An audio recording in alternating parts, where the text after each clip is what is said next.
I glided into Westmore Technology's glittering Excellence Awards Gala in my emerald silk gown, the thumb drive tucked discreetly in my clutch, holding Richard's ruin.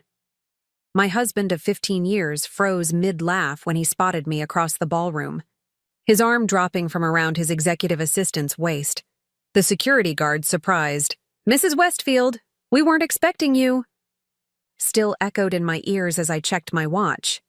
In exactly 30 minutes, Richard would take the stage to accept his Executive of the Year award and deliver the keynote speech I'd replaced this morning with evidence of his 5-year affair and financial betrayal.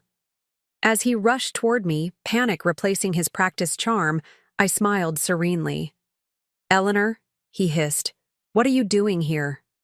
I met his gaze steadily. "Supporting my husband on his big night. Isn't that what a devoted wife does?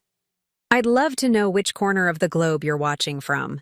And if this story speaks to you, make sure to subscribe. Tomorrow's video is one you absolutely can't miss."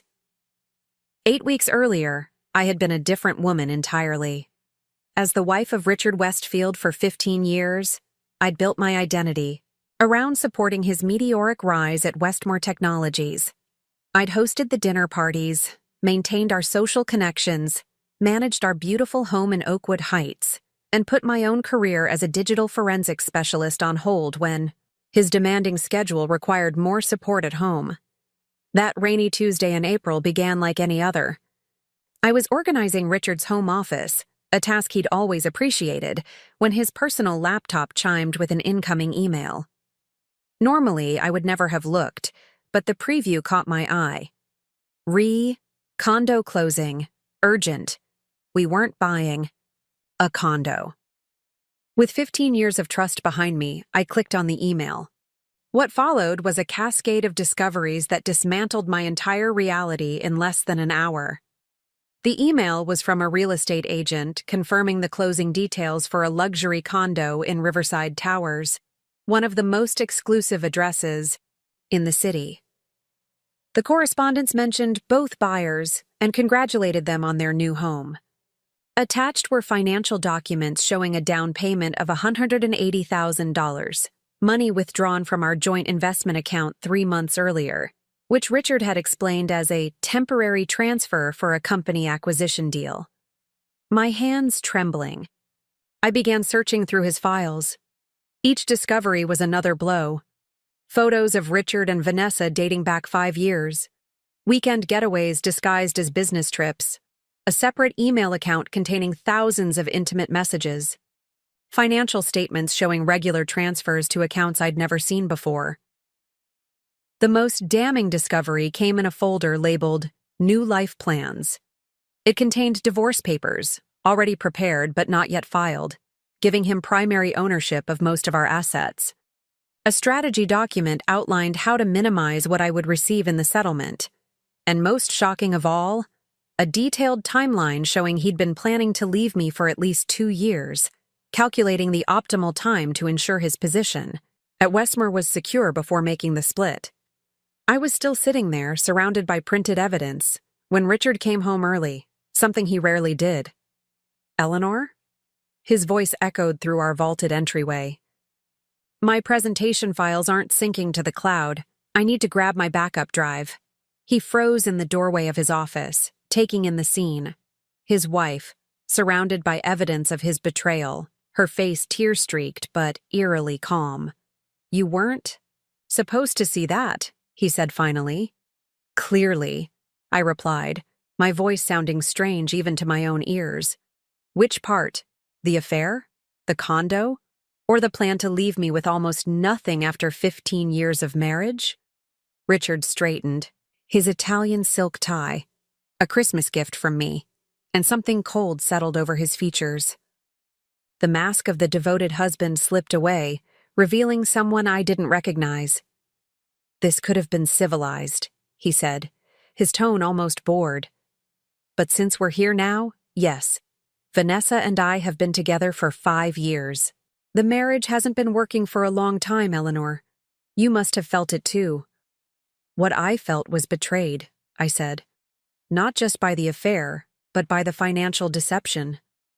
"The investment account, Richard?" Our retirement funds? He shrugged, reaching for the backup drive on his desk. You'll get your fair share, though fair is relative considering I'm the one who earned it. I put my career on hold for you, I said, standing now. I managed everything in our lives so you could focus on climbing the corporate ladder. And I appreciate that. It was a valuable contribution. He tucked the drive into his pocket, his tone patronizing. But let's be honest, Eleanor. You've been living in my shadow for years. You wouldn't even know how to function in the real world anymore. When was the last time you actually used your forensic skills? Technology has changed. You're obsolete professionally, just like you are in my personal life. The calculated cruelty of his words struck me like physical blows. This wasn't a heated argument in the midst of discovery. This was the unveiling of what he truly thought, had perhaps always thought. I'll have my attorney contact you, he continued, checking his watch. I'm already late for a meeting with the board.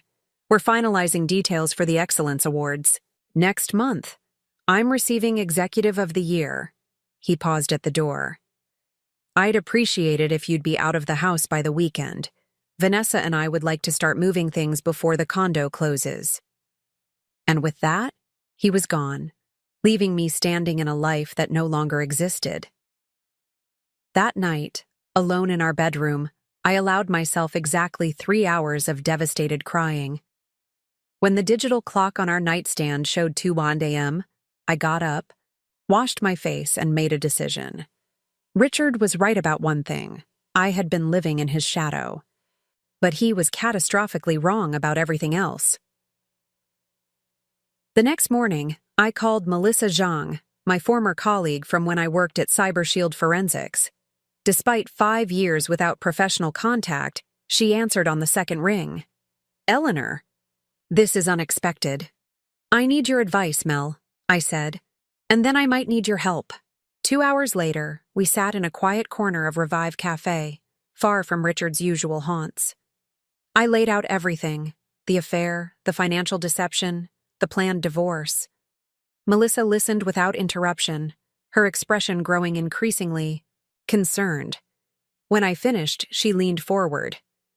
First, I'm so sorry, Ellie. What he's doing is beyond cruel. She tapped her fingers against her coffee cup. But you should know, your skills aren't obsolete.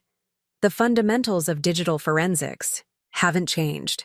The tools have evolved, but your analytical thinking, your methodical approach, those are still valuable. It's been years, Mel. Yes, and in those years, you've been managing complex social calendars, tracking financial details, coordinating events, and essentially running a small business called the Westfield household. Those are transferable skills. She paused. But more importantly, you know Richard's patterns. You know Westmore Technologies from the inside. That's valuable. Intelligence. I felt a flicker of something I hadn't experienced in hours. Hope.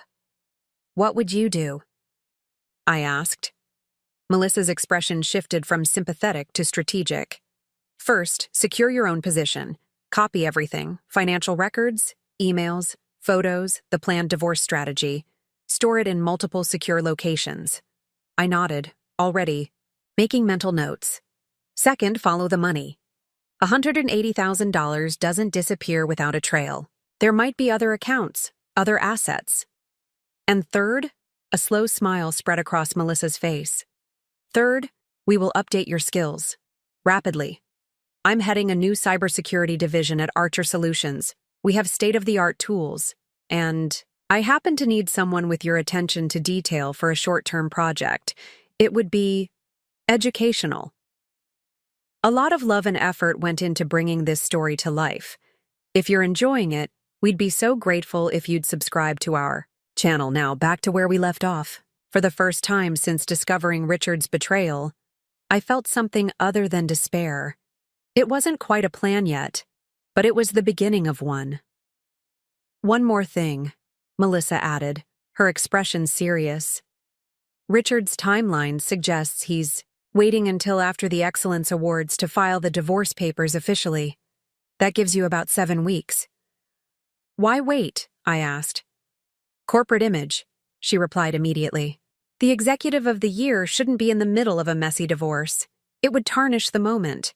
He's protecting his professional reputation. I thought about the Richard I'd seen in his office. Cold, calculating, entirely focused on his own advancement. It made perfect sense. 7 weeks, I repeated, to rebuild my life from scratch.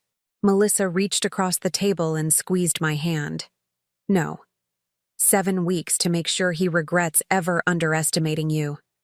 As I drove home, to the house that would soon no longer be mine, I felt something shifting inside me. The shock and grief were still there, but beneath them was something harder, more determined. Richard had spent 5 years crafting his escape, carefully constructing a trap designed to leave me with as little as possible.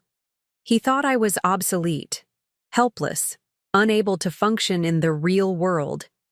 It was time to show him just how wrong he was. My transformation began the morning after meeting with Melissa. I arrived at Archer Solutions at 7:30 a.m., an hour before my scheduled orientation. The receptionist hadn't even arrived yet, but Melissa was waiting in the lobby, 2 coffees in hand. Early bird, she noted with approval. That's a good start. The Archer offices occupied 3 floors of a sleek downtown building, a far cry from the cozy forensics lab where we'd worked together years ago. As Melissa swiped her access card and led me through security doors, I felt like an imposter. Everyone we passed looked younger, sharper, dressed in the unmistakable uniform of tech professionals who knew their worth. Stop comparing, Melissa said quietly, noticing my hesitation. Half these people learned their skills from YouTube tutorials. You have foundational knowledge they don't. She led me to a small office with a powerful-looking computer setup. This is your base for the next 7 weeks. Your official title is Consulting Analyst. The project is legitimate. We're conducting security audits for several financial institutions. I can't promise I'll be useful, I admitted. Melissa's expression hardened. Richard really did a number on you, didn't he? The Eleanor I knew would never doubt her abilities like this. Her words stung because they were true. Somewhere along the 15 years of marriage, I'd internalized Richard's subtle diminishment. Each time he dismissed my opinions or suggested my skills were outdated, I'd absorbed it without question. The first week is going to be brutal, Melissa continued. You'll be updating your technical knowledge during the day and doing project work at night. Think of it as digital forensics boot camp. She handed me a USB drive.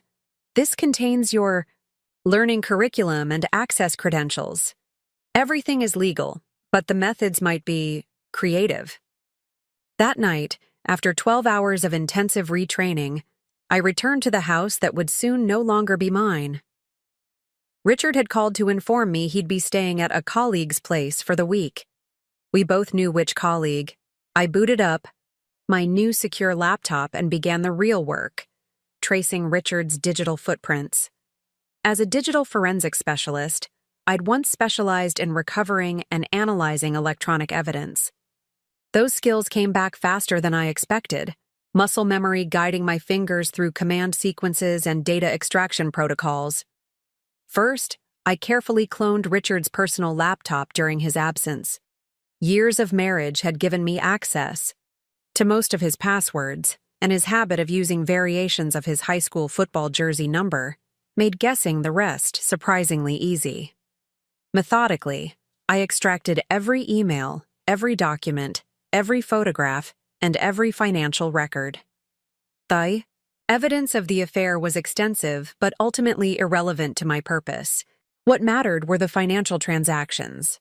As I traced them backward and forward, a clear pattern emerged.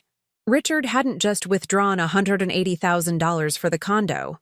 Over the past 5 years, he'd been systematically moving smaller amounts from our joint accounts into a complex network of personal investments, all carefully timed to avoid raising suspicion. By dawn, I had documented transfers totaling just over $450,000, nearly half of our marital assets.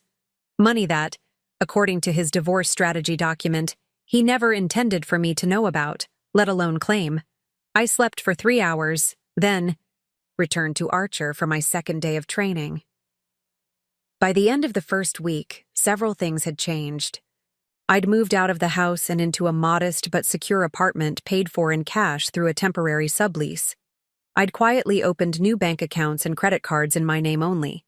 And I'd worked nearly 90 hours between Archer's legitimate security project and my personal investigation. The physical and mental exhaustion was overwhelming, but also cleansing. Each day stripped away another layer of the compliant, supportive wife I'd become, and revealed glimpses of the sharp-minded professional I'd once been. On Sunday evening, Melissa visited my new apartment, bringing takeout and a bottle of wine. Progress. Report, she demanded, settling onto my second-hand couch. I pulled up a secure folder on my laptop and showed her what I'd discovered. Jesus, Eleanor, she whispered as she scrolled through the financial documentation. This is textbook financial. Infidelity. He's been planning this exit for years. 5 years and 2 months, I confirmed. The first transfer coincides exactly with the week he hired Vanessa as his executive assistant. You have enough here for a divorce attorney to tear him apart, Melissa noted. That's not enough, I said quietly. A contentious divorce would drag on for months, possibly years. He'd still emerge with his reputation and career intact. His position at Westmore would shield him from real consequences. Melissa studied me over the rim of her wine glass. What exactly are you planning? Ellie? I hesitated, then showed her another folder, this one containing information I'd discovered about Westmore Technologies itself. Richard isn't the only one with secrets, I explained. While tracking his financial movements, I found something concerning. Several transactions connected to offshore accounts that don't align with any legitimate business operations. Melissa's expression grew serious. Be careful. Corporate financial irregularities are dangerous territory. I'm being careful, I assured her. But I need to understand what I'm seeing. These transactions are structured in a specific way that suggests they're hiding something. And you think Richard is involved? I don't know yet, but the timelines overlap with his rapid promotions. I closed the laptop. I need access to Westmore's internal systems to confirm my suspicions. That's not something I can help with, Melissa warned. Corporate espionage crosses ethical and legal lines I won't approach. I'm not asking you to, I replied. But I do need legitimate credentials that would give me access to their building. Understanding dawned in Melissa's eyes. You're planning to get hired at Westmore. Not hired, I corrected. Contracted. Archer does security audits for financial institutions. Westmore has a financial services division. Melissa was already shaking her head. The conflict of interest alone would be problematic if I disclosed my relationship to Richard, I finished. But legally, as of this week, I'm using my maiden name again, Eleanor Vance, and I'm not applying as myself. I'd be part of Archer's audit team. For a long moment, Melissa said nothing, weighing professional ethics against personal loyalty. Finally, she sighed. I'll need to run this by Marcus, my department head. But theoretically, if Westmore were to request a security audit from Archer, and if we were short-staffed enough to need a highly qualified consultant, she left the sentence unfinished. The third week brought a breakthrough. Archer Solutions received a request from Westmore Technologies to conduct a security assessment of their financial data systems, standard procedure before their annual compliance certification.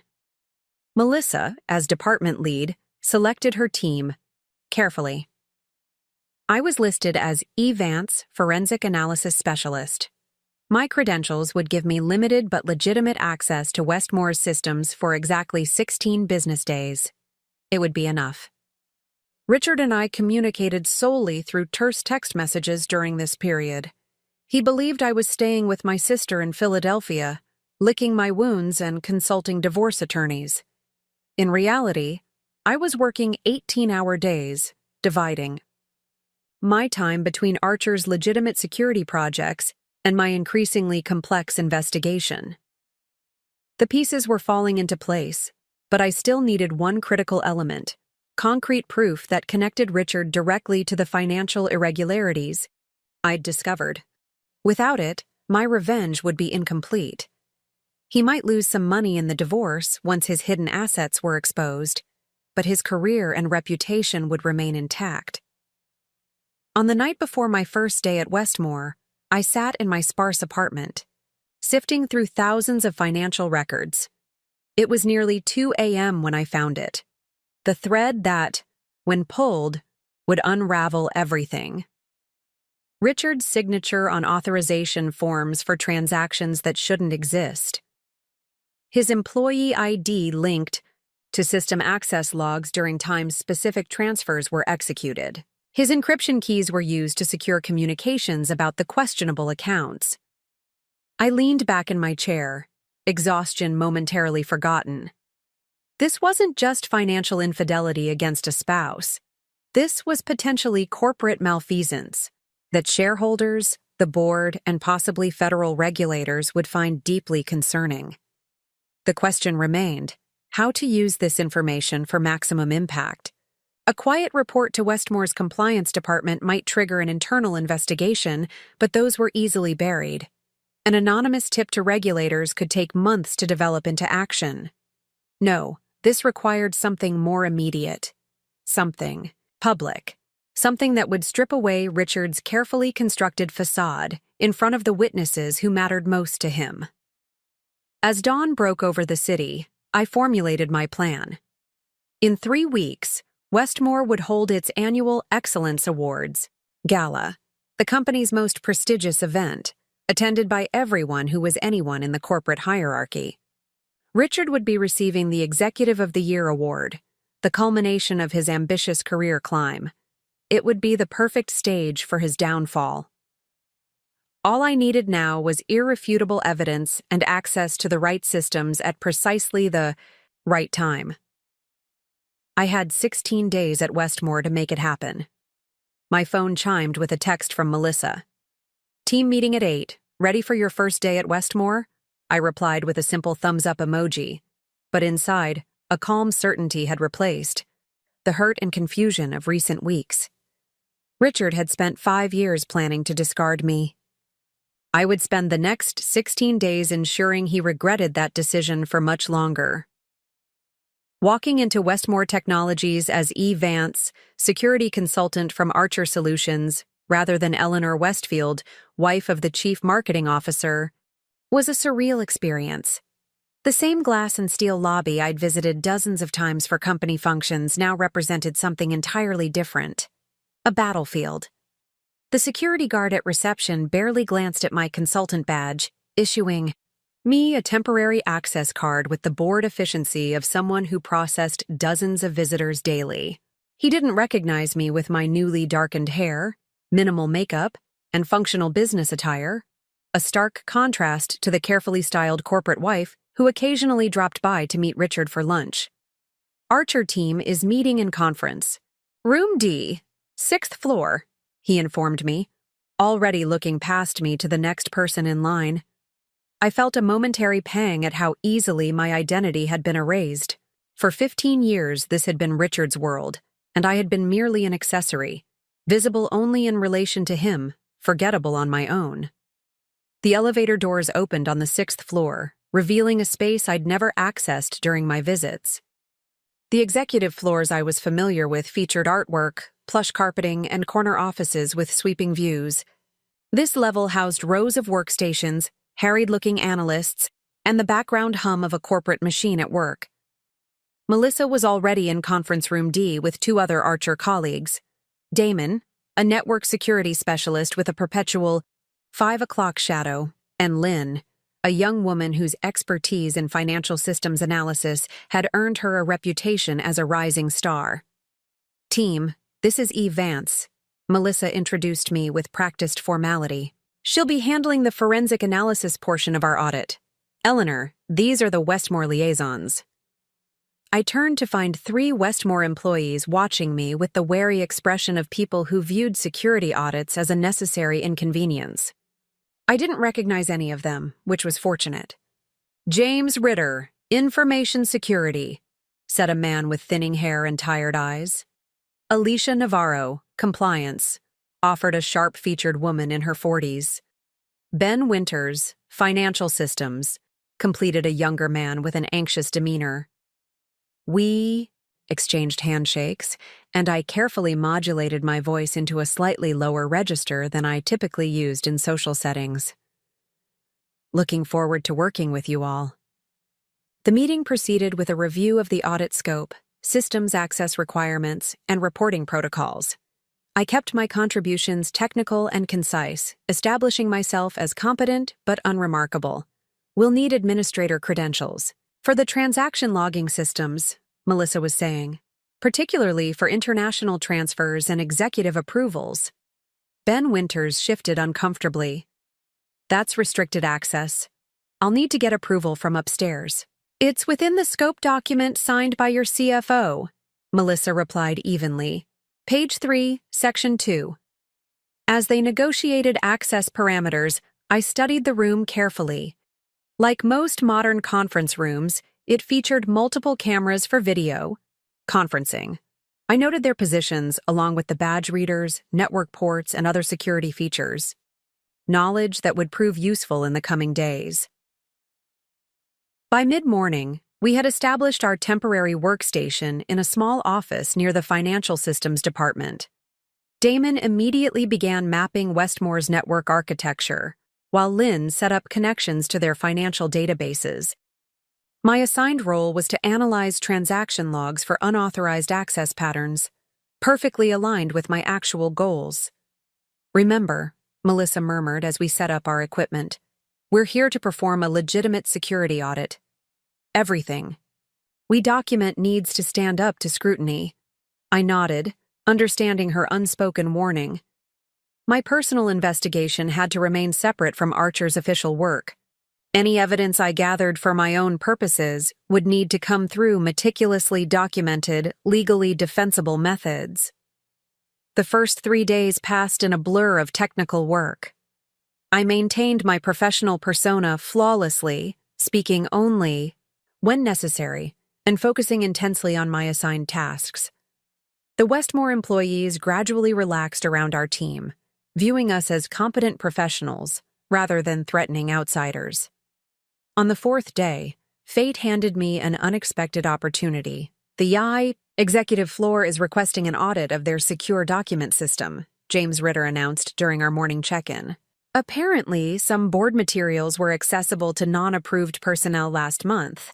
They wanted included in our security assessment." "That wasn't in the original scope," Melissa noted, glancing at me with concealed concern. "I can handle it," I volunteered, keeping my tone neutral. "Document security controls align with my portion of the analysis." James looked relieved. "Great. You'll need to coordinate with Vanessa Moore. She manages the executive documentation protocols." I maintained my professional expression while my heart rate accelerated. Vanessa, Richard's executive assistant and affair partner, would be my direct contact. The risk of recognition was significant, but so was the potential access to exactly the systems I needed. "Not a problem," I replied calmly. "When should I head up there?" "She's expecting someone at 11, James said. 10th floor, executive suite." As I gathered my equipment for the meeting, Melissa pulled me aside under the pretense of reviewing technical parameters. "This is dangerous territory," she whispered. "If she recognizes you—" "She won't," I interrupted with quiet confidence. "Vanessa has met me exactly 3 times at company functions, always with Richard introducing me as his wife. She spent those interactions avoiding eye contact and maintaining physical distance. More importantly, she's not looking for Eleanor. Westfield here. The possibility wouldn't even occur to her." Melissa didn't seem convinced. "And if you're wrong?" I met her eyes steadily. "Then my timeline accelerates. But I won't do anything to compromise Archer or your position." At precisely 11 o'clock, I stepped off the elevator onto the executive floor I knew so well. But now I walked with the purposeful stride of a security professional rather than the measured grace of an executive's wife. The executive reception area featured the familiar backdrop of Westmore's illuminated logo and the same elegant furniture I'd admired during previous visits. The receptionist, new since my last visit, smiled professionally. "I'm E. Vance from Archer Solutions," I stated, "here to see Vanessa Moore about the document security audit." "Of course, Ms. Moore is expecting you. I'll let her know you're here." 3 minutes later, she appeared, the woman who'd been sleeping with my husband for 5 years. Vanessa Moore looked exactly as she did in the photos I'd discovered. Striking, with sharp features and the confident posture of someone accustomed to navigating executive spaces. Her tailored dress and architectural jewelry projected an image of professional sophistication. Up close, I could see what had escaped me during our brief previous encounters, the calculating intelligence behind her practiced smile. This wasn't someone who had stumbled into an affair with her boss. This was a woman with deliberate intentions. "Ms. Vance?" She extended her hand. "Vanessa Moore, Executive Assistant to the CMO. Thank you for fitting us into your audit schedule." I shook her hand firmly, meeting her eyes with professional courtesy. "No problem. Document security is critical, especially at the executive level." Not a flicker of recognition crossed her face as she led me down the hallway toward the executive offices. I was no one to her, just another technical consultant passing through her domain. The irony was almost painful. "We had an incident last month where confidential board documents were briefly accessible to department heads before final approval," she explained as we walked.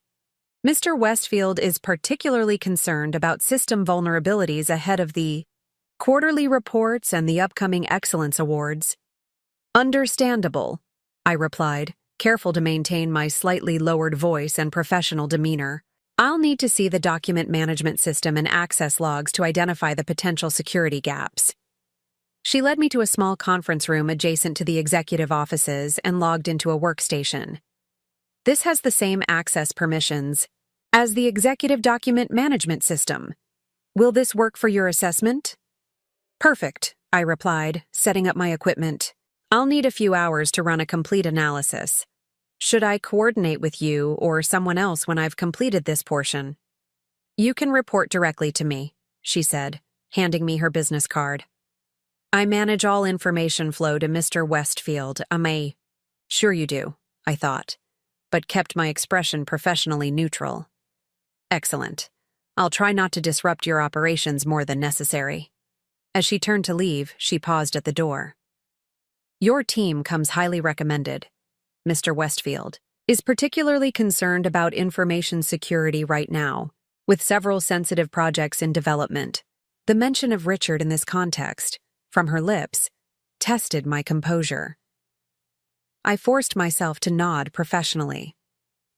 "Rest assured, discretion is our specialty at Archer." Once alone, I took a slow, steadying breath. Then I began working methodically, conducting the legitimate security assessment as assigned while carefully exploring the system for the information I needed. The executive document system was a treasure trove of information, including Richard's entire work history, performance, evaluations, and his communications regarding company strategies. More importantly, it contained the board presentation he was preparing for the Excellence Awards Gala, the very presentation I intended to modify. Working systematically, I documented the legitimate security vulnerabilities for Archer's audit, while simultaneously mapping the system for my personal mission. By late afternoon, I had everything I needed: access pathways, security protocols, and a deep understanding of how Richard stored and processed his most important documents. I was packing up my equipment when the door opened. I looked up, expecting Vanessa, and found myself face to face with Richard. My heart nearly stopped, but my expression remained impassive. He glanced at me with the dismissive look he reserved for support staff and technical personnel. "Are you about finished?" I need to use this room for a call. Just wrapping up, sir, I replied, deliberately avoiding eye contact while continuing to gather my equipment. The security assessment is complete. He barely looked at me, already pulling out his phone and reviewing messages. Make sure to lock the system when you leave. Of course, Mr. Westfield. I walked past him, holding my breath until I was in the hallway. He hadn't recognized me, hadn't truly seen me at all. The man who'd shared my bed for 15 years had looked right through me when I wasn't presented in the context he expected. It was perhaps the most telling moment of our entire relationship. As I rode the elevator back to the 6th floor, a calm certainty settled over me. The pieces of my plan were falling into place more perfectly than I could have imagined. Richard's blindness to anyone he deemed unimportant, including the woman he'd married, would be his downfall. That evening, I reported my findings to the Archer team, documenting the legitimate security vulnerabilities I'd discovered in the executive document system. Melissa gave me a questioning look when the others weren't watching, and I responded with a slight nod. Mission accomplished. Over the next 7 days, I methodically gathered and verified evidence while performing my assigned audit tasks with meticulous professionalism. Each night, I returned to my apartment and carefully assembled the pieces of Richard's undoing: documents, transaction records, access logs, and authorization codes that told a damning story when viewed together. The Excellence Awards Gala was now just 9 days away. Richard's carefully constructed world was about to collapse, and he didn't even know I was in the building. With just over a week until the Excellence Awards Gala, my work at Westmore intensified. The legitimate security audit was uncovering genuine vulnerabilities that required documentation and remediation recommendations. Meanwhile, my private investigation had reached a critical phase. Late one evening, when most of the staff had departed, I remained in our temporary office, ostensibly finalizing audit documentation. In reality, I was following a complex money trail that began with Richard's authorization codes and ended in a labyrinth of offshore transactions. Still here? Lynn asked, poking her head into the office. Damon and I are grabbing dinner if you want to join. Thanks, but I need to finish correlating these access logs, I replied, gesturing to my screens filled with data. The pattern recognition. Algorithms are finding some interesting anomalies. Lynn nodded sympathetically. Don't stay too late. Building security gets twitchy after 9. Once alone, I resumed my careful analysis. The transactions I'd identified shared several commonalities. They all occurred within 48 hours of major marketing campaign launches. They all involved international payment processors, and most importantly, they all carried Richard's digital signature in the approval chain. By midnight, I had traced over $3.2 million in questionable transactions spanning the past 4 years. The pattern suggested a sophisticated kickback scheme involving Westmore's marketing vendors.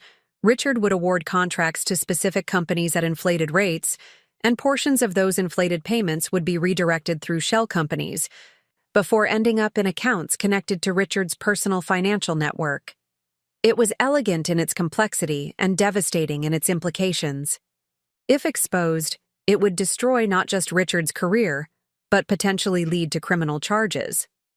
I carefully documented each transaction, each approval, each connection in the chain of evidence. This wasn't just about revenge anymore. It was about exposing genuine corporate malfeasance that harmed Westmore's shareholders and clients. As I compiled the evidence, I considered my delivery method. Simply reporting it to Westmore's compliance department risked internal burial. Richard had allies throughout the organization who might help minimize the damage. Regulatory agencies would investigate too slowly for my purposes. No, this needed to be public, immediate, and inescapable. The Excellence Awards Gala would be attended by Westmore's entire executive team, board members, major clients, and industry press.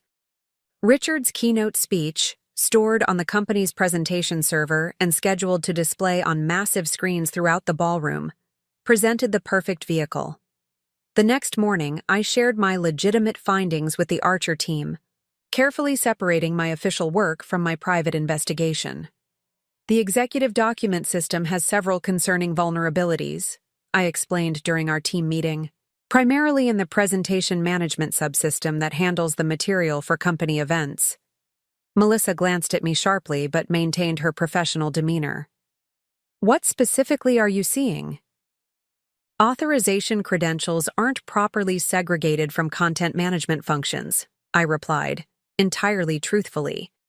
Someone with access to the system could potentially modify presentation content without triggering security alerts. James. Ritter from Westmore's security team frowned. That's concerning, especially with the Excellence Awards next week. Should we lock down the system? I've prepared interim security recommendations, I said, distributing a document I'd prepared. These measures will secure the most critical vulnerabilities while allowing normal operations to continue. The irony wasn't lost on me. I was providing legitimate security patches that would protect Westmore's systems from exactly the type of intrusion I was planning. However, I had already identified my access path and would execute my plan before these recommendations were implemented. After the meeting, Melissa cornered me in the hallway. "What exactly are you planning?" she whispered. "Nothing that will compromise Archer," I assured her. "I'm conducting a legitimate audit and providing valid security recommendations." "You know that's not what I'm asking," she pressed. "Eleanor, if you're considering what I think you are, I'm considering exposing genuine financial malfeasance," I interrupted quietly. "Nothing manufactured, nothing fabricated, just bringing existing corporate wrongdoing to light." Melissa studied me for a long moment. "And the method of this exposure?" "It's best for you not to know," I replied firmly. "Trust me, Mel. I'm not destroying myself or others for revenge.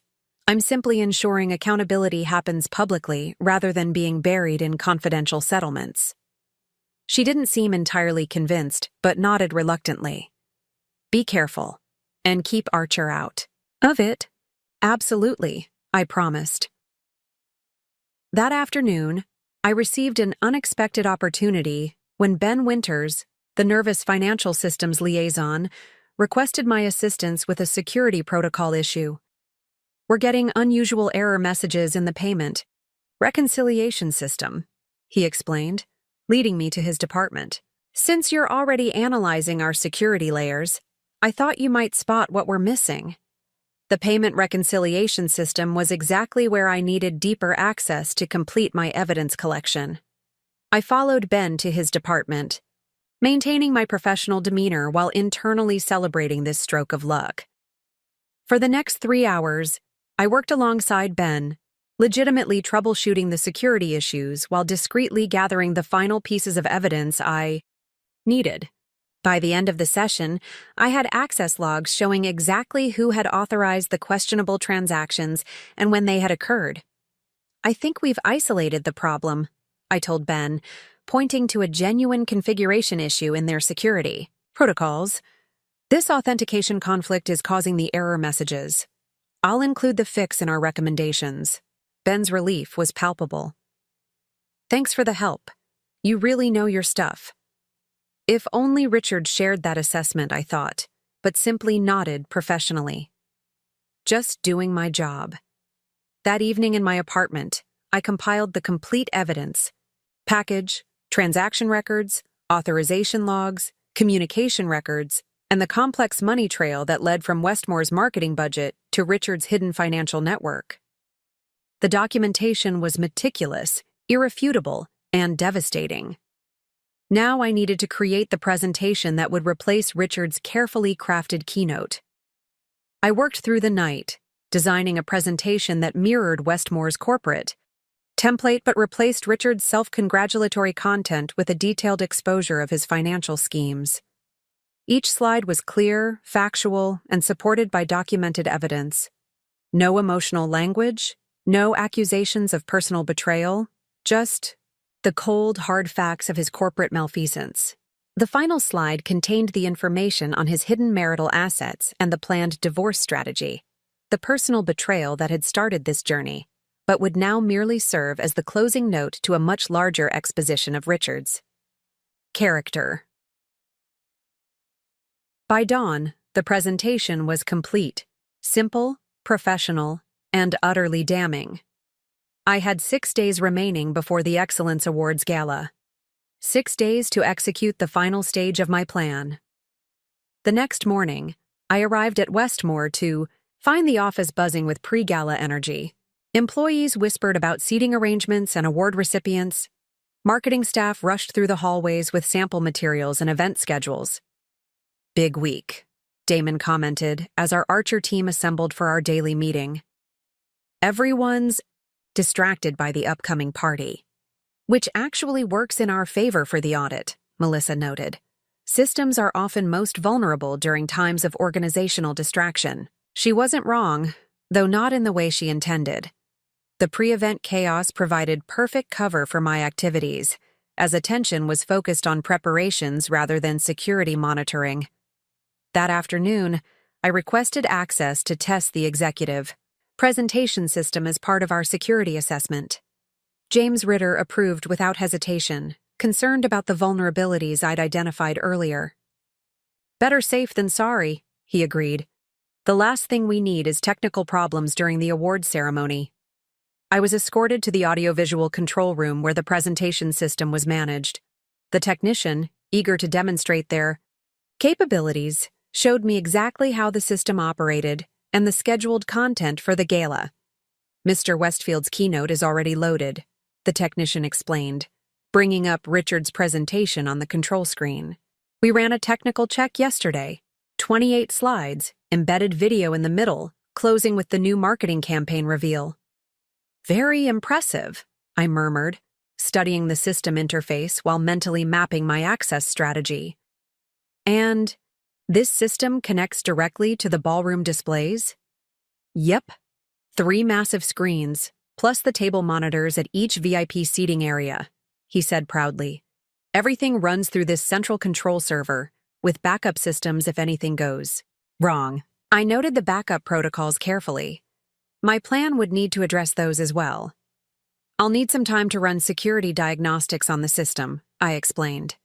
"Standard procedure for the audit." "No problem," the technician replied. "I've got a meeting anyway. The system's all yours for the next hour. Just lock up when you're done." Once alone, I worked quickly and methodically. First, I created a secure access pathway that would allow me remote connection to the presentation system. Then I established a triggered file replacement protocol that would activate precisely when Richard's keynote began. Finally, I implemented subtle modifications to the backup systems that would prevent easy override once my presentation began. All of this was done using my legitimate audit credentials, but in ways that wouldn't trigger security alerts. To any observer, I was simply conducting thorough system testing. Before leaving, I ran a genuine security scan and documented several actual vulnerabilities that had nothing to do with my modifications. These would be included in Archer's final report, maintaining the legitimacy of our audit work. As I concluded my work in the control room, I felt a strange sense of calm. The mechanisms were now in place. In 6 days, when Richard stepped onto the stage to accept his Executive of the Year award, he would instead face the public exposure of his carefully hidden corruption. That evening, as I was leaving Westmore, I encountered Vanessa in the lobby. She was engaged in what appeared to be an intense phone conversation, her expression unusually strained. "I understand the concerns," she was saying as I passed. "But Mr. Westfield is confident the contract terms are appropriate. The board has already approved the preliminary." She broke off as she noticed me, offering a distracted professional nod before turning away to continue her call more privately. I maintained my measured pace toward the exit, but internally, I was processing what I'd overheard. Richard was still actively pursuing his questionable contracting practices, even as my investigation was uncovering his previous activities. His confidence in his own immunity was absolute. Outside, in the cool evening air, I allowed myself a moment of reflection.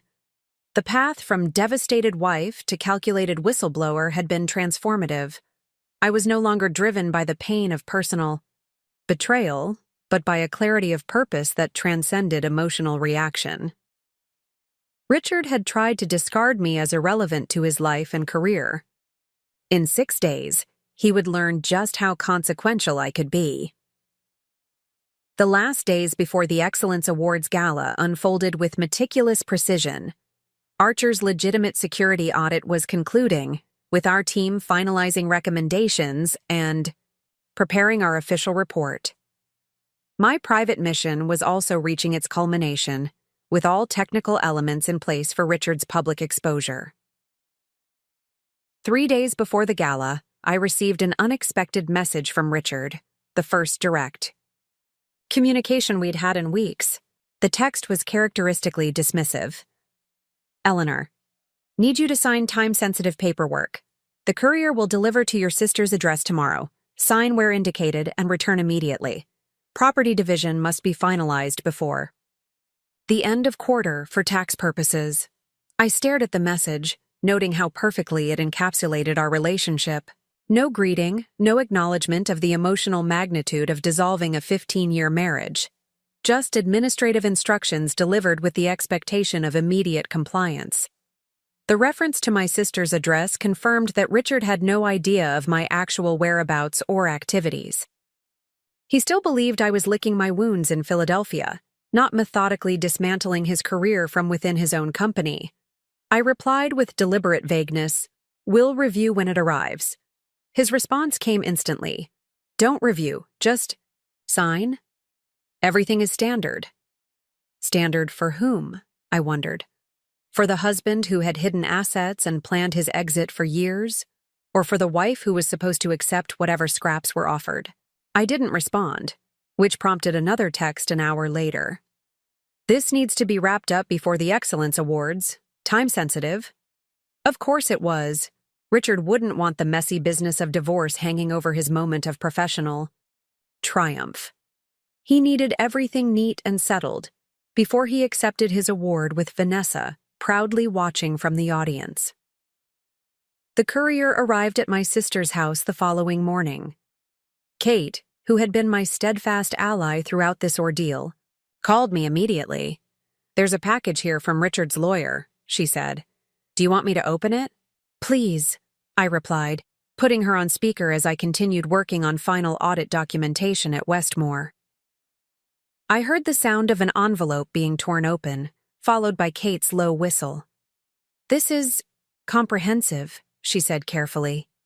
And by comprehensive, I mean completely one-sided.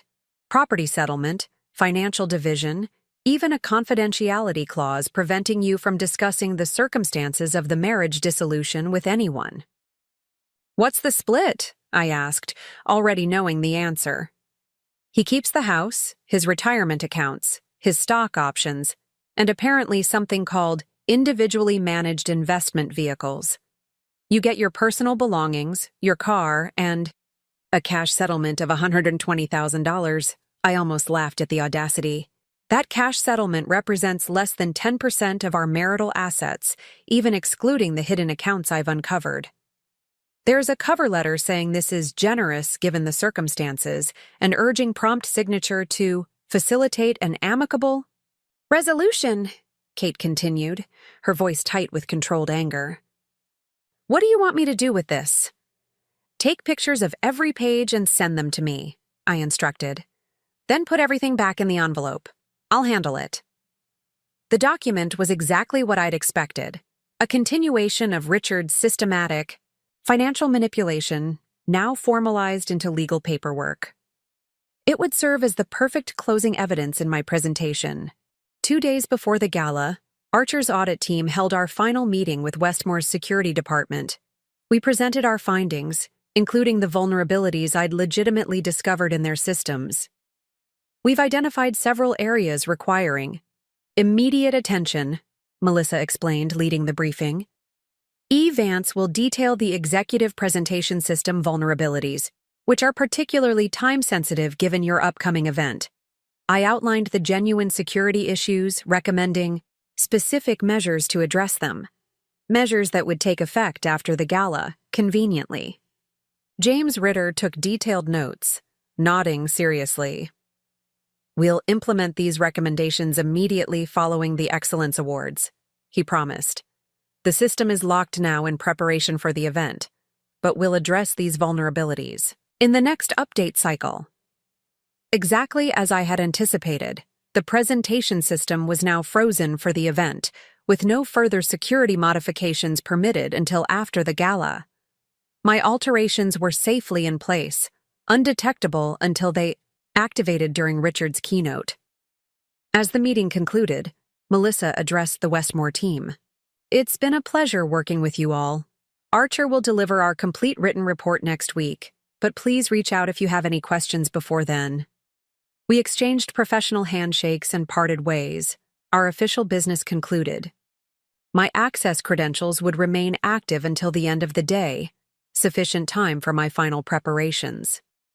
While the rest of the Archer team packed up our equipment, I made one last visit to the executive floor, ostensibly to verify a security configuration. My real purpose was to confirm the presentation system settings and ensure my modifications remained intact. The executive floor buzzed with pre-gala excitement. Staff hurried between offices, finalizing details and coordinating schedules. I moved through the space with professional purpose, my consultant badge ensuring no one questioned my presence. In the presentation control room, I verified that Richard's keynote was still scheduled as the centerpiece of the awards ceremony, immediately, following his acceptance of the Executive of the Year award. The file replacement protocol I'd established remained dormant but ready, set to trigger when his presentation began. As I was completing my check, Vanessa entered the control room, startling us both. "Oh, I didn't realize anyone was in here," she said, recovering quickly.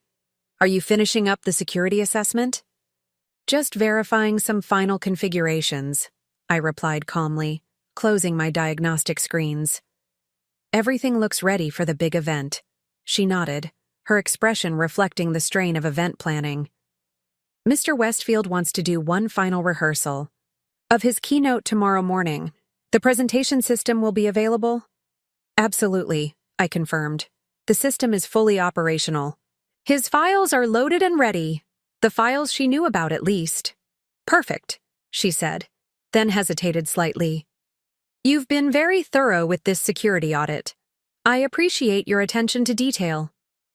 The irony of her gratitude was almost too much to bear, but I maintained my professional demeanor. Just doing my job. Everyone deserves a secure system they can rely on. As I left the executive floor for the last time, I passed Richard's office. Through the glass wall, I could see him rehearsing his speech, gesturing with practiced authority to an empty room. The man who had built his career and our marriage on deception was practicing for what he believed would be his crowning achievement. By this time tomorrow, that same room would be filled with security personnel and legal representatives as the company dealt with the fallout of his exposed corruption. I completed my final day at Westmore, turned in my temporary access badge and said goodbye to the Archer team, who believed I was headed back to our main office to help finalize the written report. "You did excellent work," Melissa told me as we parted. "Whatever happens next, be careful." Her knowing look suggested she had pieced together at least part of my intentions, but her words offered neither approval nor condemnation, just professional concern for a colleague. Back in my apartment that evening, I made my final preparations. I selected an emerald silk gown from my pre-divorce wardrobe, one Richard had always particularly admired. I arranged for a car service to take me to the gala. I prepared a secure thumb drive containing backup copies of all the evidence, in case my primary delivery method encountered unexpected obstacles. Most importantly, I reviewed every slide of the presentation that would replace Richard's keynote, ensuring each claim was factually accurate and supported by documented evidence. This wasn't about emotional vengeance. It was about exposing corporate malfeasance that had been hidden beneath a veneer of professional success. The Excellence Awards Gala invitation had arrived at our house weeks earlier, when Richard still believed he was managing a controlled exit from our marriage. I hadn't been expected to attend. Richard had made it clear this was a professional milestone he would be celebrating with the team. The team, in this context, clearly included Vanessa, but not his soon-to-be ex-wife. I carefully applied my makeup, styled my hair, and secured the invitation in my clutch beside the backup thumb drive. The woman who stared back from the mirror barely resembled the devastated wife who had discovered her husband's betrayal weeks earlier. She was composed, focused, and utterly determined. My phone chimed with a final text from Richard. Paperwork. Received back yet? Need this concluded ASAP. I didn't respond. In less than 24 hours, Richard would have answers to questions he hadn't even thought to ask. As I prepared for bed, knowing I needed to be rested for the coming confrontation, I found myself reflecting not on Richard's betrayal, but on my own transformation. The woman who had built her identity around supporting her husband's career had discovered a strength and capability she had allowed to lie dormant for too long. Tomorrow, at the Excellence Awards Gala, both Richard and I would reveal our true selves to the world. He would be exposed as a man who had built his success on deception and manipulation. And I would emerge as a woman who refused to be discarded without consequence. The stage was set. All the pieces were in place. In less than 24 hours, 5 years of betrayal would end with 5 minutes of irrefutable truth before the witnesses who mattered most to Richard. I slept soundly for the first time in weeks. The day of the Excellence Awards Gala arrived with picture-perfect weather, clear skies and a gentle breeze, as if the universe itself approved of my plans. I spent the morning methodically preparing, both mentally and practically. First, I verified that my digital preparations remained intact. A discreet remote check confirmed that the presentation system at Westmore was operating normally, with all scheduled content, including my modified version of Richard's keynote, in place and ready to activate. Next, I finalized my physical appearance for maximum impact. The Eleanor that Richard and Vanessa would see tonight needed to be simultaneously recognizable and transformed, familiar enough to be immediately identified, but changed enough to signal that I was no longer the compliant wife they had dismissed.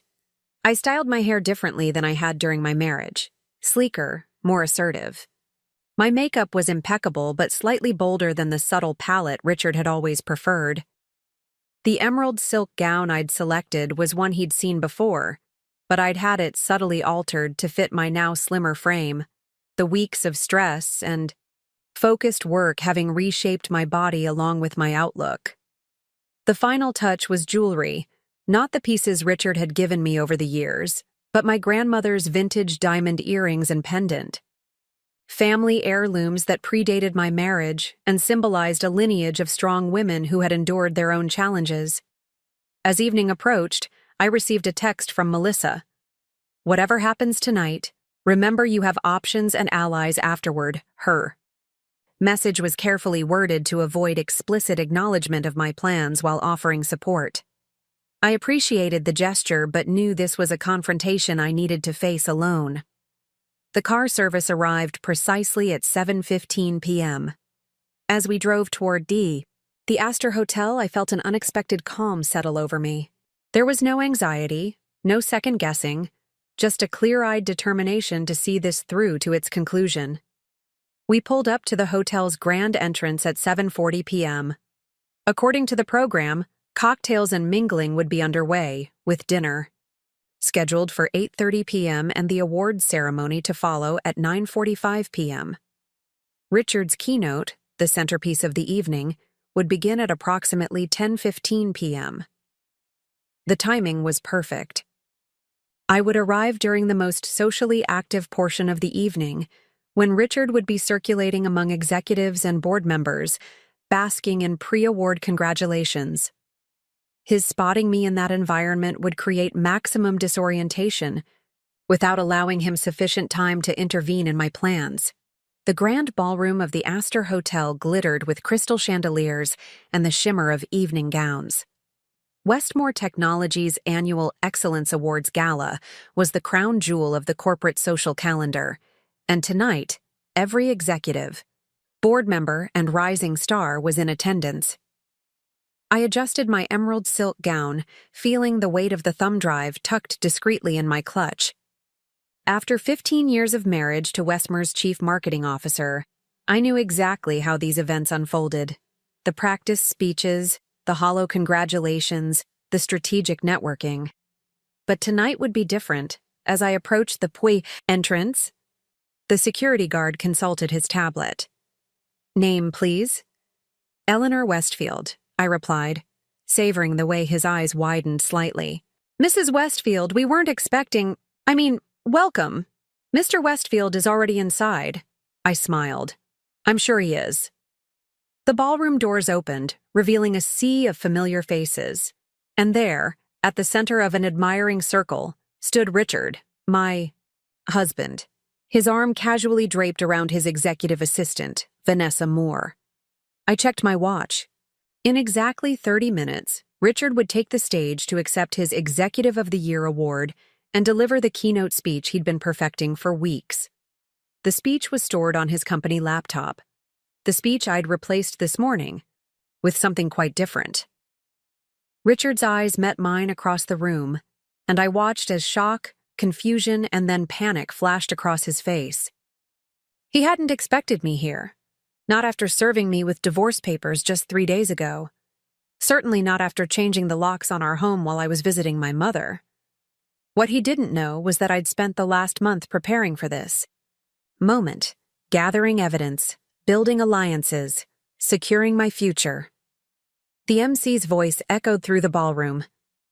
"Ladies and gentlemen, please take your seats. Our program will begin in 15 minutes. Richard excused himself from his group and rushed toward me, his practiced smile strained at the edges. "Eleanor," he hissed under his breath, "what are you doing here?" I met his gaze steadily. "Supporting my husband on his big night. Isn't that what a devoted wife does?" His eyes narrowed, professional charm warring with genuine alarm. "This isn't appropriate. We're in the middle of divorce proceedings. You shouldn't be here." "I have an invitation," I replied calmly, opening my clutch to display the embossed card. "Mrs. Richard Westfield. That's still my name, at least for now." His jaw tightened as he glanced around to see if anyone was watching our exchange. "This is my professional milestone. You're making a scene."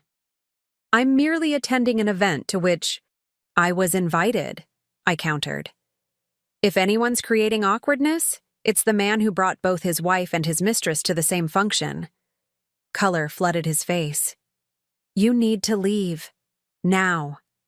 I smiled, the expression not reaching my eyes. "I'll be happy to leave after your keynote speech, Richard. I wouldn't miss it for the world."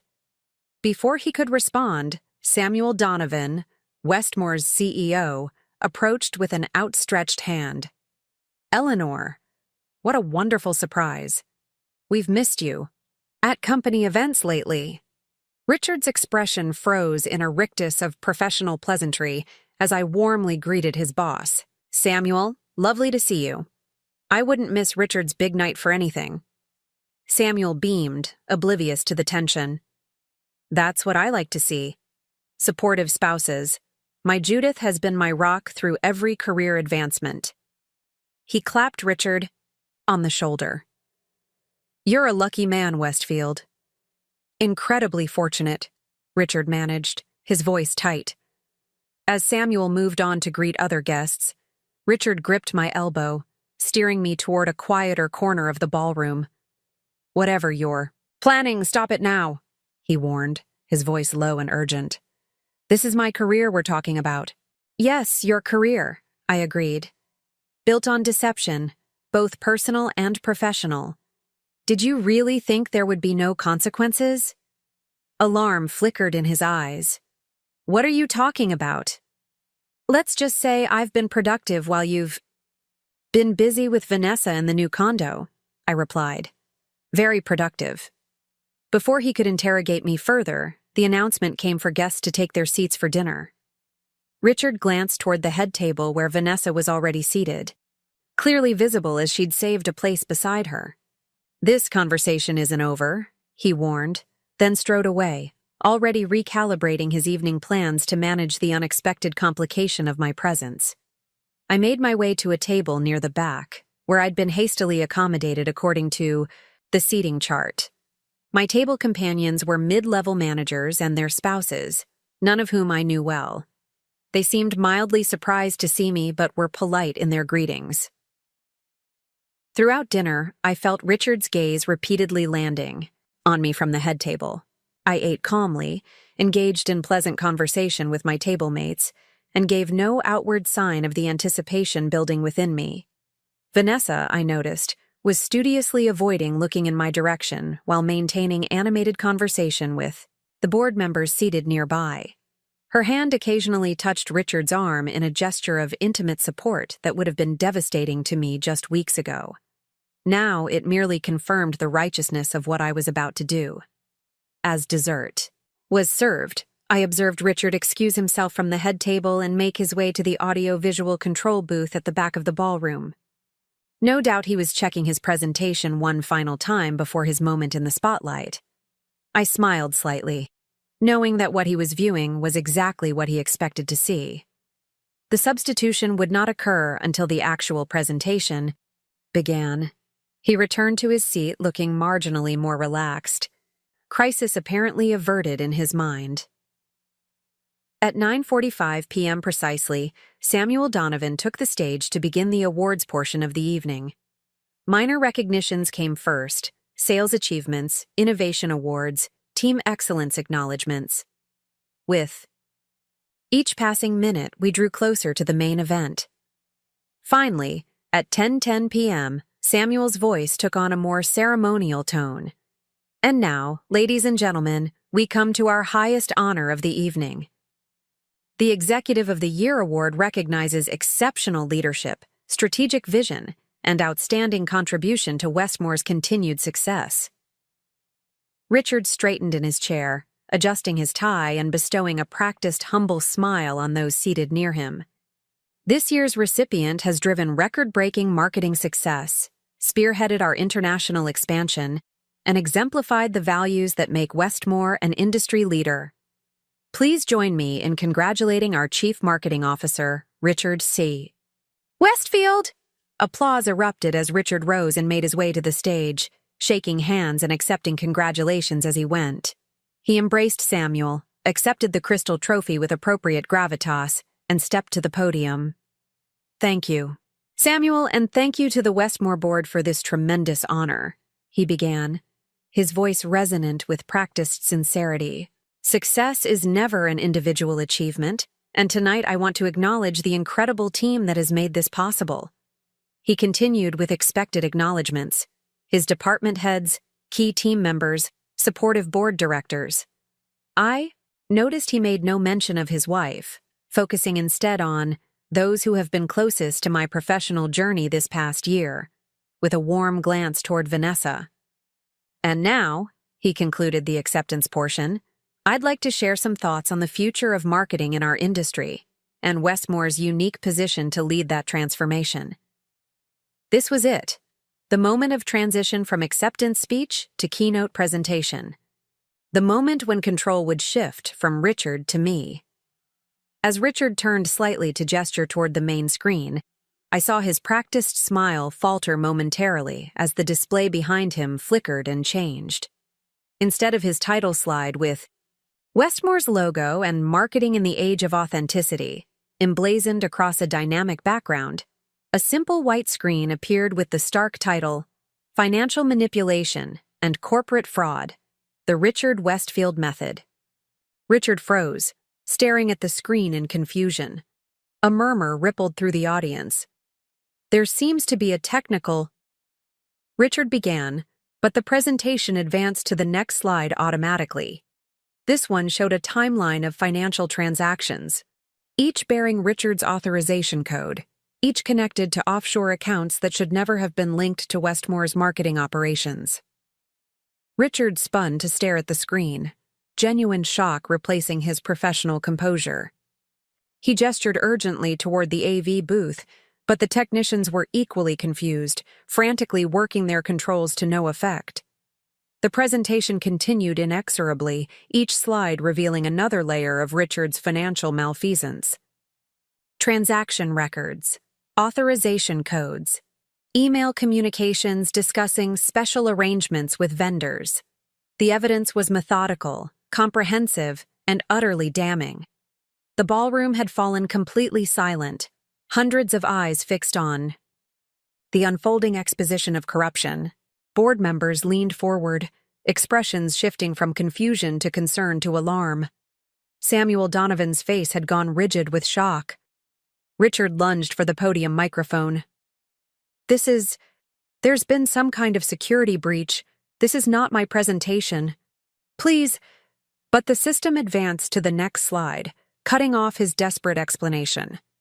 This slide showed the personal dimension, documents revealing his hidden marital assets, the misleading divorce paperwork he'd tried to pressure me into, signing, the timeline of his exit strategy that had been years in the making. And then, in a moment of perfect theatrical timing, the final slide appeared. A split-screen image of Richard's signature on his corporate ethics agreement alongside his signature on the fraudulent loan documents he'd created in my name. 5 minutes. That's all it had taken. 5 minutes to dismantle 15 years of marriage and a career built on systematic deception. From my seat near the back, I watched as Richard's world collapsed around him in real time. His face had drained of color. Vanessa was frozen in horror. Board members were already huddled in urgent conversation. Security personnel were moving toward the stage. I stood quietly and made my way toward the exit, my mission accomplished. As I reached the door, I cast one final glance back at the man I had once built my life around. Our eyes met across the crowded ballroom, and in that moment of recognition, I saw something I had waited weeks to witness. The realization that he had catastrophically underestimated me, the woman he had dismissed as obsolete, as a mere appendage to his life, had just systematically dismantled everything he valued. I stepped out into the cool night air, a sense of profound completion washing over me. The betrayal that had nearly destroyed me had instead catalyzed my rebirth. Behind me, I could hear the growing commotion as Westmore's leadership grappled with the public exposure of corruption in their ranks. That was no longer my concern. My 5 minutes of revenge had been delivered with precision, and now I was walking away toward a future entirely of my own making. The morning after the gala dawned with a strange serenity that belied the chaos I had unleashed. I awoke in my modest apartment, made coffee, and settled at my small dining table to watch the storm break across multiple fronts.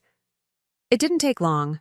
By 8 a.m., my phone was lighting up with notifications, news alerts, text messages, voicemails, emails. The corporate and personal earthquake I had triggered was sending aftershocks through multiple circles. The first call I answered was from my sister Kate. "My God, Ellie," she breathed when I picked up. "It's all over the financial news. Executive exposed during award ceremony. They're not naming you specifically yet, but it's only a matter of time," I acknowledged calmly. "I'm prepared." "For that? Are you?" Kate sounded concerned. "This is going to get ugly. Richard has powerful friends." "Had powerful friends," I corrected her. "They're distancing themselves as we speak. No one wants to be associated with financial fraud, especially when it's been so comprehensively documented." My assessment proved accurate when I checked my email. Among the various messages was one from Samuel Donovan himself. Timestamp 7:15. A.M. Mrs. Westfield. Given last night's extraordinary events, Westmore Technologies requests an immediate meeting with you to discuss the documentation presented during the Excellence Awards Gala. Our legal team will be present, as will members of the board's audit committee. While the manner of disclosure was highly irregular, the company takes allegations of financial impropriety extremely seriously. If the documentation can be verified, you have performed a significant service for our shareholders and clients.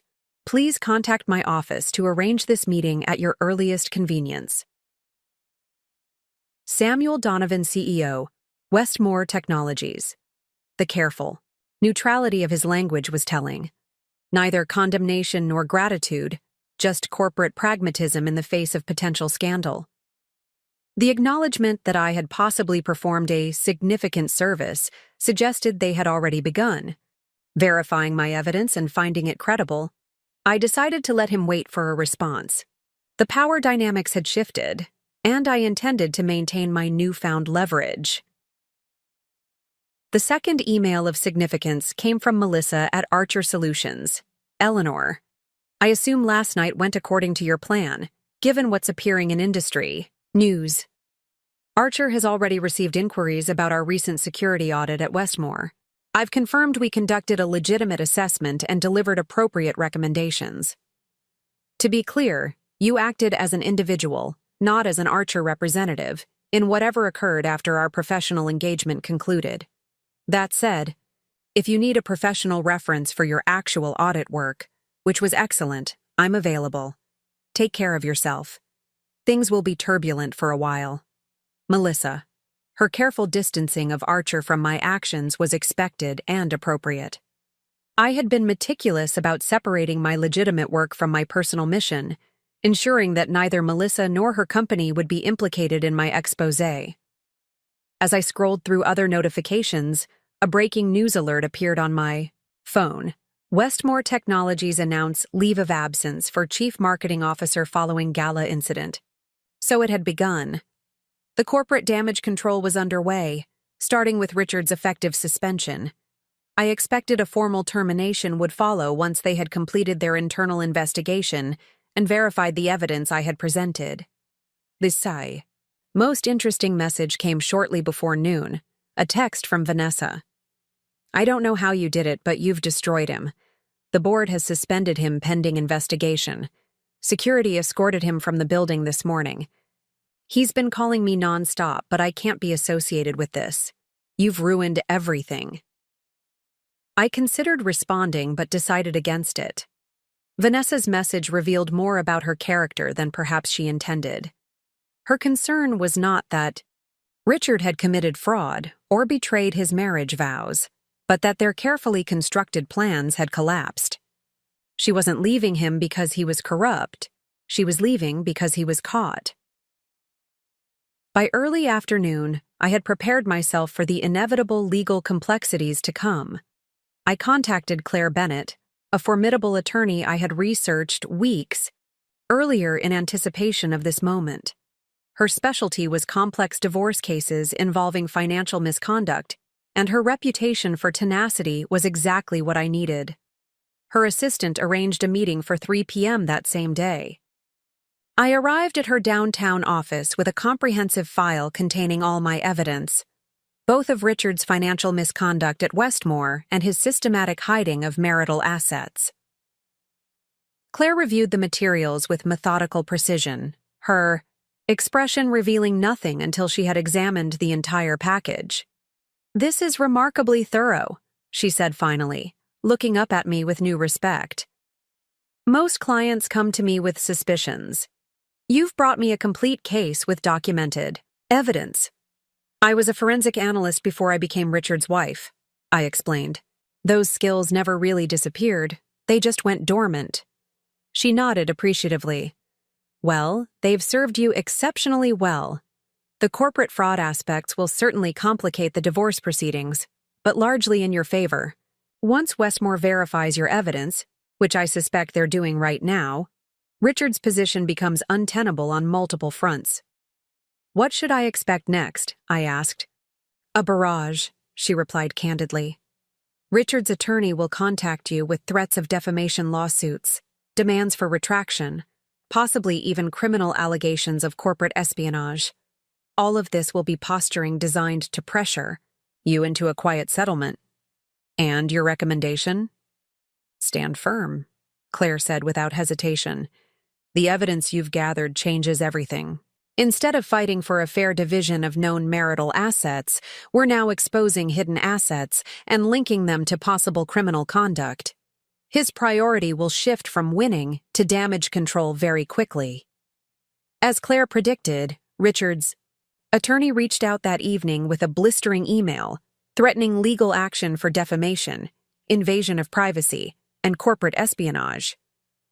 The message demanded immediate retraction of all allegations and warned of catastrophic legal consequences if I proceeded with this vindictive campaign of character assassination. Claire crafted a succinct response. Mr. Chambers, I represent Eleanor Westfield in all matters pertaining to her divorce from Richard Westfield and related concerns about financial misrepresentation. My client has documented evidence of substantial, hidden marital assets and concerning financial transactions involving Westmore Technologies. This evidence has been preserved through proper legal channels and shared with appropriate parties. We welcome the opportunity to present this evidence in court if necessary. Please direct all future communications to my office. Claire Bennett. As the following morning brought the development I had anticipated. Westmore Technologies issued a press release announcing an internal investigation into financial irregularities in their marketing department.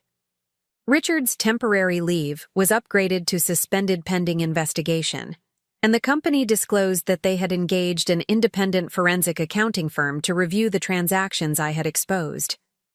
By noon, financial news outlets were reporting that several board members had sold significant portions of their Westmore stock, anticipating further negative revelations. The company's share price had dropped 12% in morning trading. I received another text from Vanessa. They're questioning everyone who worked closely with Richard. I've been in meetings with legal all morning. What exactly did you give them? Again, I chose not to respond. Her growing panic was evident, suggesting she may have been more involved in Richard's schemes than I had initially suspected. At 2 p.m., I finally responded to Samuel Donovan's request for a meeting, agreeing to speak with Westmore's representatives the following day. Claire would accompany me to ensure the conversation remained focused on the corporate issues rather than the personal betrayal that had initiated my investigation. That evening, as I was preparing dinner in my small kitchen, my phone rang with a number I instantly recognized despite having deleted it from my contacts. Richard. After 3 weeks of communicating only through terse texts and attorneys, he was calling directly. I let it ring through to voicemail, curious what desperation might lead him to say. The message he left was revealing. Eleanor, this has gone far enough. You've made your point. Whatever you think I did to you, this response is disproportionate and destructive. We can still contain this if you cooperate with me now. The board is overreacting to uncontextualized information. I can explain everything if you just call off your crusade. Think about it. Do you really want to be known forever as the vindictive ex-wife who couldn't handle rejection? Call me back. We can find a solution that works for both of us. His message contained not a single acknowledgement of wrongdoing, not one word of apology for either the personal betrayal or the financial deception. Even now, facing professional ruin and possible legal consequences, Richard was attempting to manipulate me, to make me question my own actions rather than his. I saved the voicemail as evidence of his continued attempts at manipulation and forwarded it to Claire. Later that night, I received an unexpected email from Ben Winters, the nervous financial systems liaison from Westmore Ms. Vance, or I guess Mrs. Westfield. I didn't connect the dots until everything happened at the gala.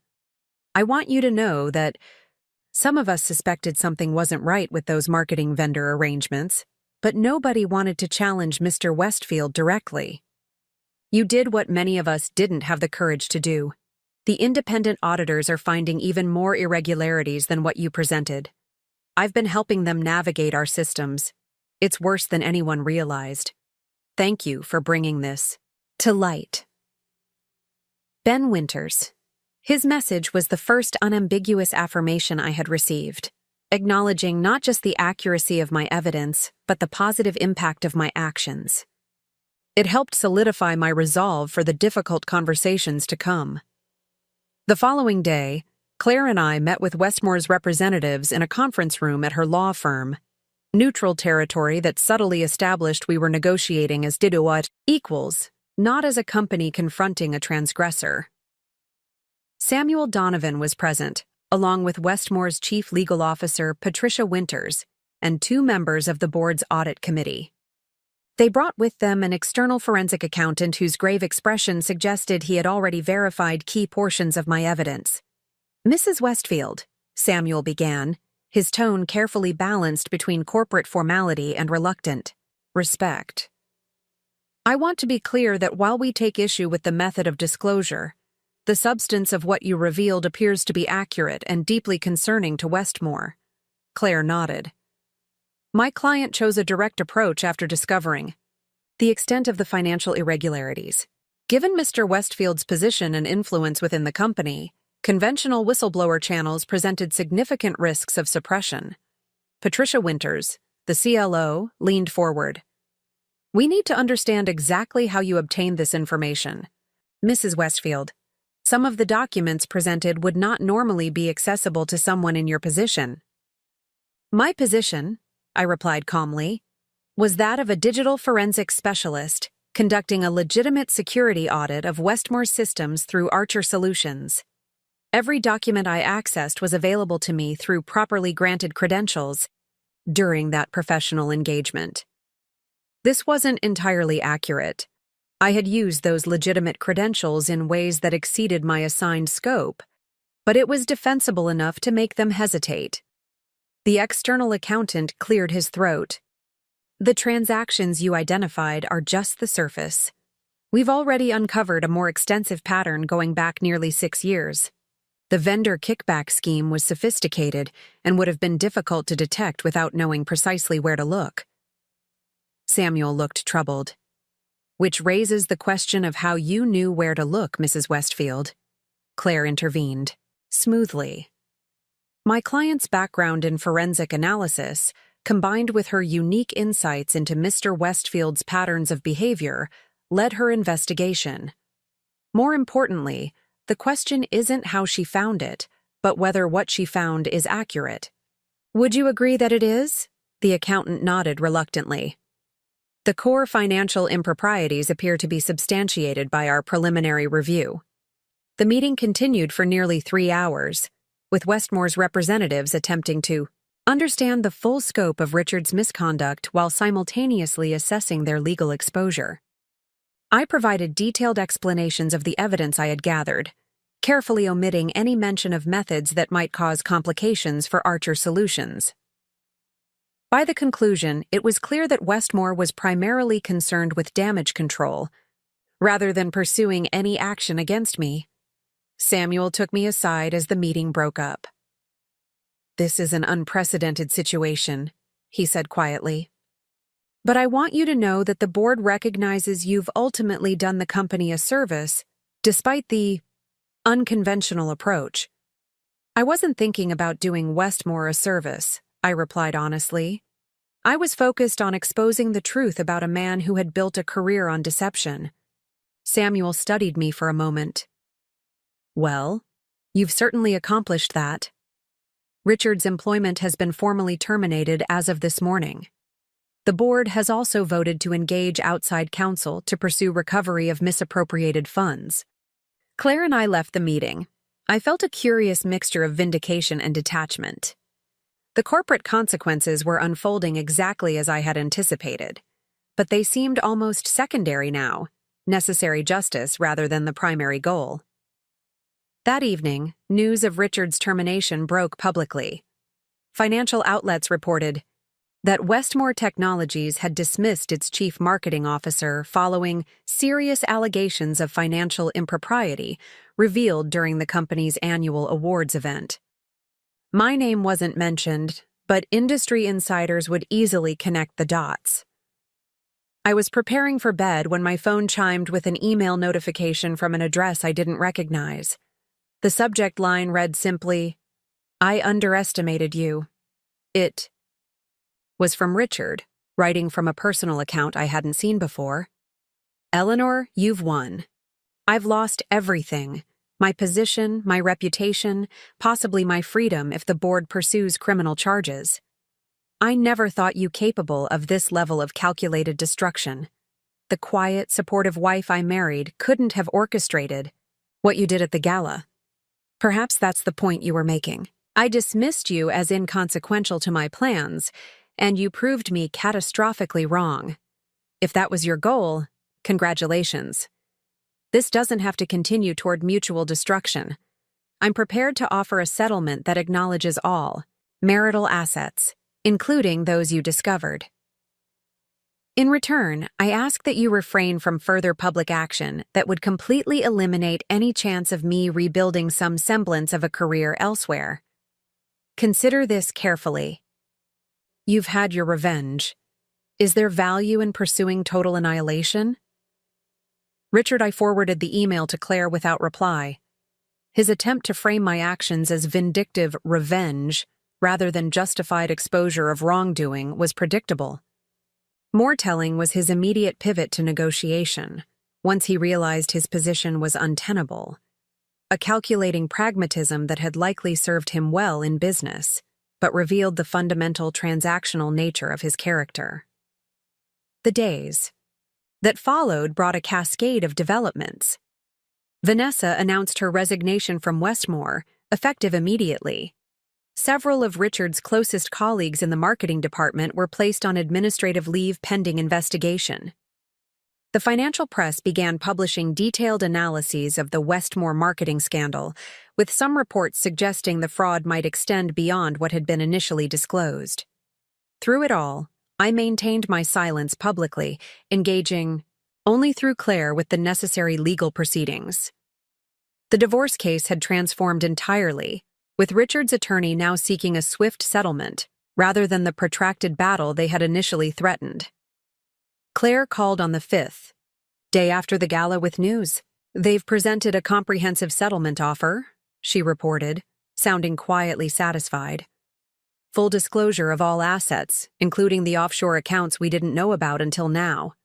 Equal division of everything, plus compensation for legal fees and, interestingly, a formal acknowledgement of the professional damage you suffered by suspending your career during the marriage." "That's unexpected," I noted, surprised by the last provision. "They're worried about additional exposure," Claire explained. "Richard's legal problems are just beginning. The settlement includes a mutual non-disparagement clause, but specifically excludes any requirement that you withhold evidence from regulatory or law enforcement authorities.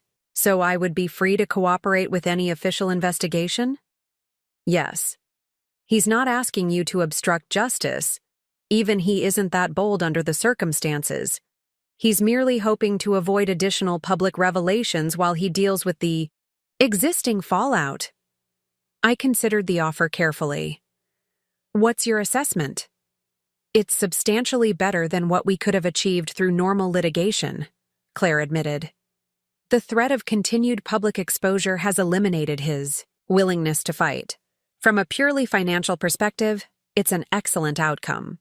I thought about Richard's email, his framing of my actions as revenge and calculated destruction.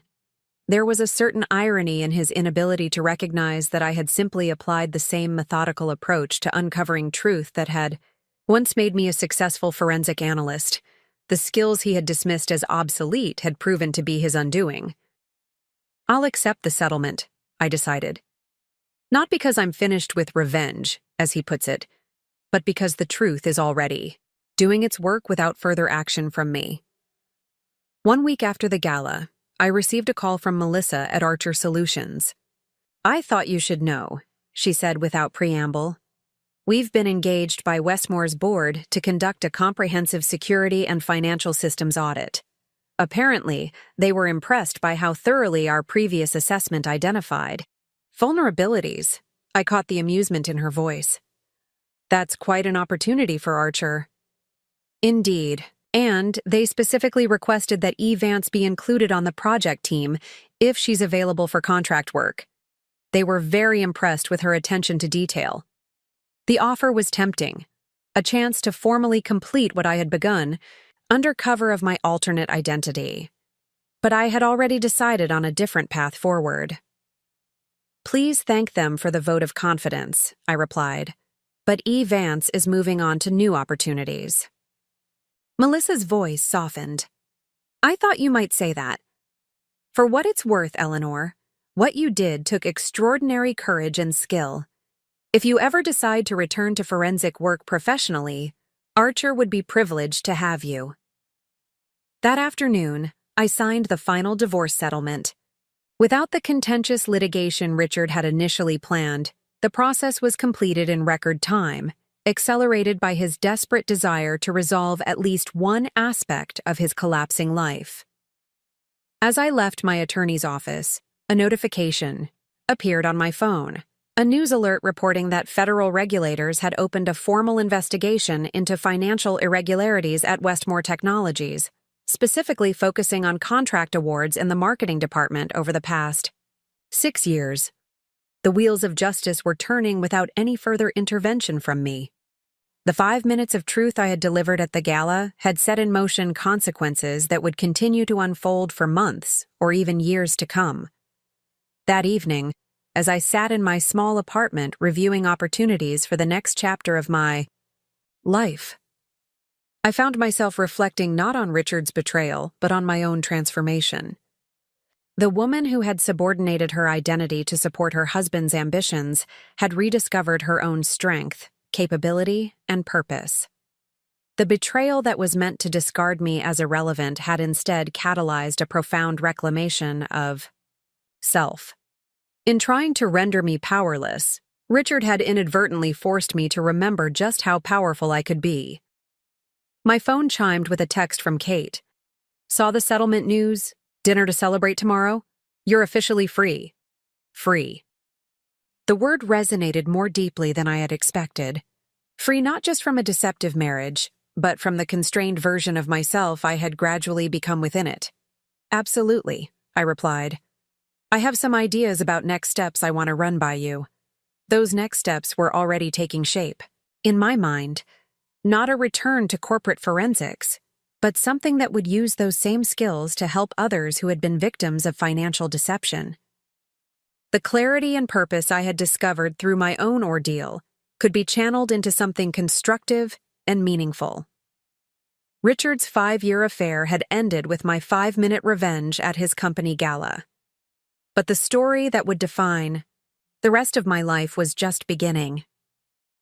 1 year after the gala that had changed everything, I sat in my new office overlooking the city skyline, reviewing the final draft of my book, Hidden in Plain Sight, A Guide to Recognizing Financial Deception. The publisher had just sent the cover design featuring my name, Eleanor Vance, beneath the title. I had reclaimed not only my maiden name, but my entire professional identity. The intercom buzzed. "Ms. Vance, your 2 o'clock consultation is here," my assistant announced. "Send her in, please," I replied, closing the manuscript file and opening the case notes for my newest client. Jessica Miller entered with the hesitant posture I had come to recognize in those first steps of reclaiming their power. Like me a year earlier, she carried the stunned expression of someone whose reality had suddenly shifted beneath her feet.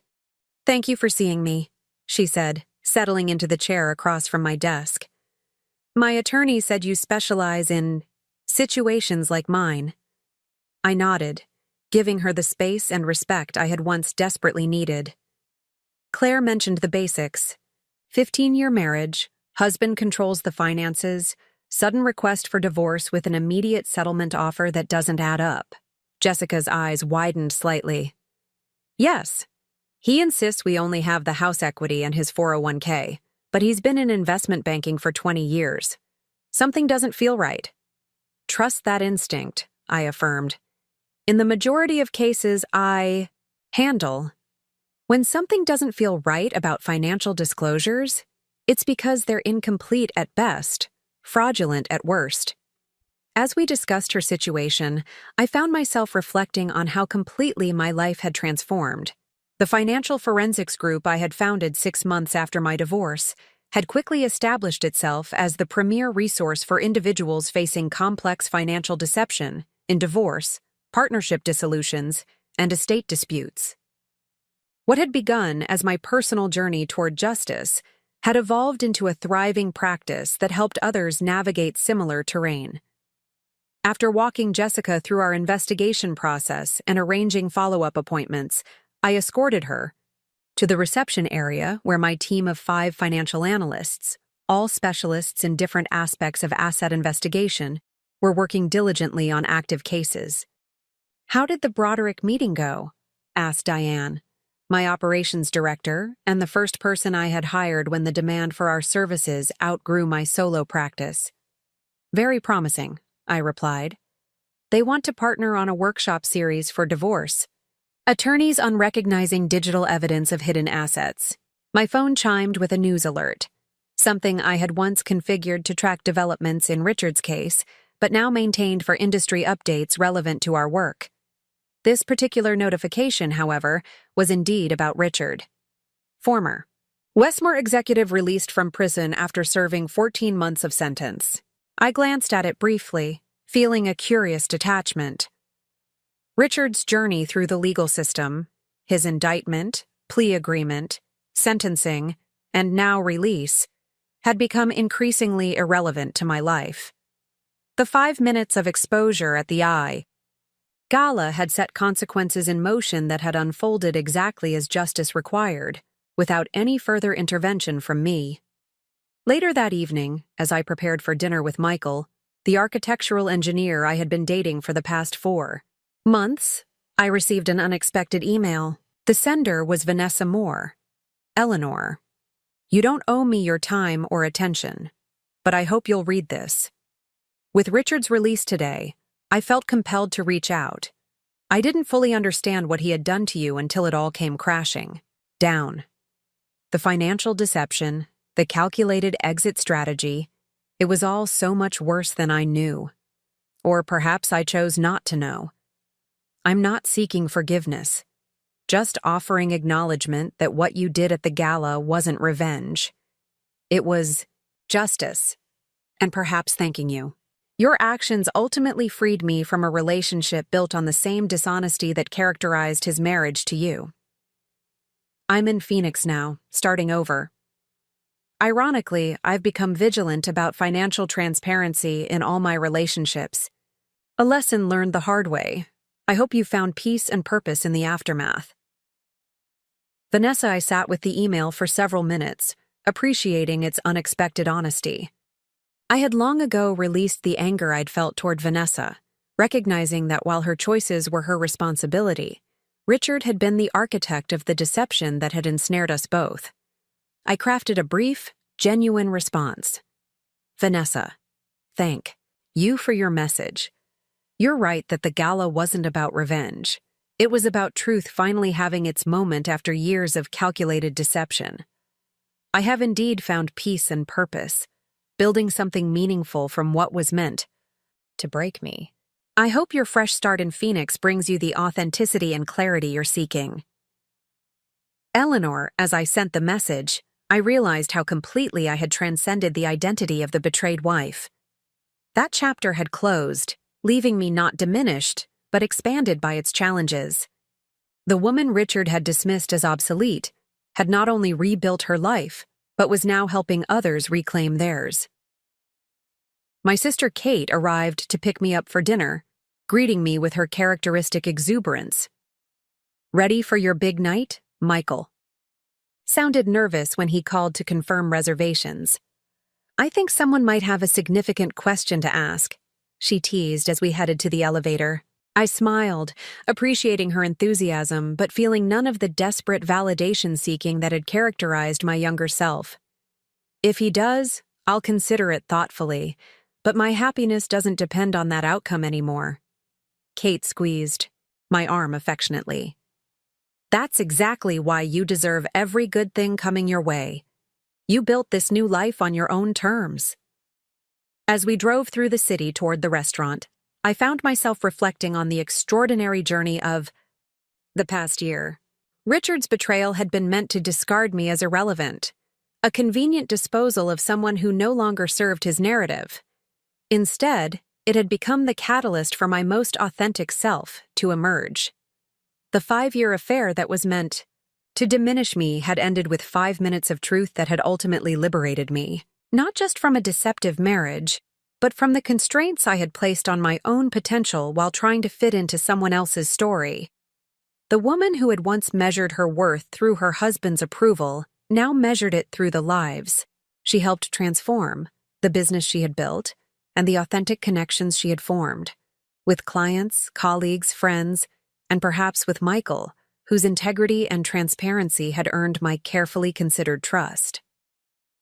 As we pulled up to the restaurant, I spotted Michael waiting by the entrance, his face lighting up when he saw me.